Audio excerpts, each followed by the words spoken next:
Livre des Proverbes, chapitre 2. Mon fils, si tu reçois mes paroles, et si tu gardes avec toi mes préceptes, si tu rends ton oreille attentive à la sagesse, et si tu inclines ton cœur à l'intelligence, oui, si tu appelles la sagesse, et si tu élèves ta voix vers l'intelligence, si tu la cherches comme l'argent, si tu la poursuis comme un trésor, alors tu comprendras la crainte de l'Éternel, et tu trouveras la connaissance de Dieu. Car l'Éternel donne la sagesse. De sa bouche sortent la connaissance et l'intelligence. Il tient en réserve le salut pour les hommes droits, un bouclier pour ceux qui marchent dans l'intégrité, en protégeant les sentiers de la justice et en gardant la voie de ses fidèles.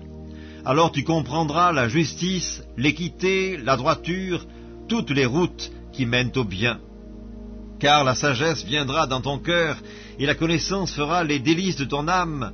La réflexion veillera sur toi, l'intelligence te gardera pour te délivrer de la voie du mal, de l'homme qui tient des discours pervers, de ceux qui abandonnent les sentiers de la droiture, afin de marcher dans des chemins ténébreux, qui trouvent de la jouissance à faire le mal, qui mettent leur plaisir dans la perversité, qui suivent des sentiers détournés et qui prennent des routes tortueuses, pour te délivrer de la femme étrangère, de l'étrangère qui emploie des paroles doucereuses, qui abandonne l'ami de sa jeunesse et qui oublie l'alliance de son Dieu, car sa maison penche vers la mort et sa route mène chez les morts.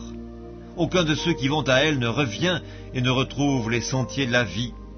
Tu marcheras ainsi dans la voie des gens de bien, tu garderas les sentiers des justes, car les hommes droits habiteront le pays, les hommes intègres y resteront, mais les méchants seront retranchés du pays, les infidèles en seront arrachés.